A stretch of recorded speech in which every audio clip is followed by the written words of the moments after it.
My name is Teresa. I'm 53 and have lived most of my life in a small Oregon town. I married young, raised a son, worked at the local bookshop, and baked more muffins than I can count. Love, for me, was always comfort, not spark.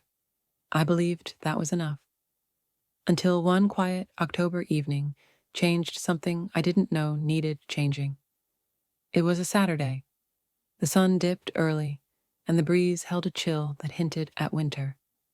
My son, Joshua, was out with friends, and my husband, Alan, was away on yet another business trip, his absence so regular it barely registered anymore. I sat on the couch in my favorite sweater, a cup of cinnamon tea in hand. The TV was on, but I was flipping through old photo albums instead. I smiled at a photo of Joshua and his childhood friend, Noah, holding a crooked model airplane. They must have been 8. That's when the doorbell rang. At first, I thought Joshua had forgotten his key, but when I opened the door, it was Noah. Taller now, broader, and no longer the boy from the photos. "Noah?" I asked, surprised. "Hi, Mrs. Whitaker," he said sheepishly. I didn't know where else to go. There was something in his voice that made me step aside. "Of course, come in." He sat with his hands wrapped around a cup of tea he didn't drink. "My parents are fighting again. It's bad this time. I just needed quiet." I nodded, understanding more than I cared to admit. "You're always safe here." He looked up then, and his eyes met mine. Not like a child's, but a man's. There was gratitude, but something else I couldn't name. I reached over to gently squeeze his hand, just to offer comfort. But the moment our hands touched, something shifted. He didn't pull away, and neither did I. Startled by the feeling, I stood. "Are you hungry?" "I made roast earlier." He smiled softly. "Yeah, I'd like that." I served dinner and lit a candle without thinking.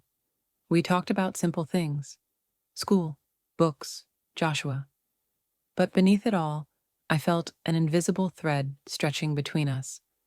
Something quiet, but unmistakable. "You always cook like this?" he asked. "Only when I want to feel like myself again," I said truthfully. After dinner, we cleaned up together. His hand brushed mine as I passed him a plate. We both froze. The moment passed, but something lingered. "I should go," he said. "Let me pack you leftovers." He waited quietly while I filled a container. When I handed it to him, our fingers touched again, intentionally this time. "Good night, Mrs. Whitaker." "Good night, Noah." He left, and the silence felt heavier than before. Not lonely, just different. The next day passed in a blur. Joshua returned home and mentioned Noah had left early the night before. I pretended to listen, but my mind was elsewhere, stuck on what had almost happened. That evening, I couldn't sit still. I paced the house, picked up things that didn't need picking up, my mind racing. Then my phone buzzed. "Noah, can I stop by for a minute?" I stared at the message, then typed back, "Me. Sure, I'm home." He arrived a short while later, looking more certain but still hesitant. "I've been thinking," he said, stopping in the living room. "I don't want to make you uncomfortable, but I felt something the other night. I think you did too." I didn't speak right away. My heart was loud in my chest. I've lived so long for others, for my son, my husband, I said softly. But I forgot that I'm still allowed to feel something for myself. He nodded, not moving, just listening. "I'm not going to act on it," I added, "but thank you for reminding me I still exist outside of my roles." "You matter," he said. That nearly undid me. "I needed to hear that," I whispered. He stepped forward slightly, but didn't close the distance. You didn't imagine it, but I understand. He left with no expectations, no promises, but I felt different. Later, I sat at the kitchen table with another cup of tea.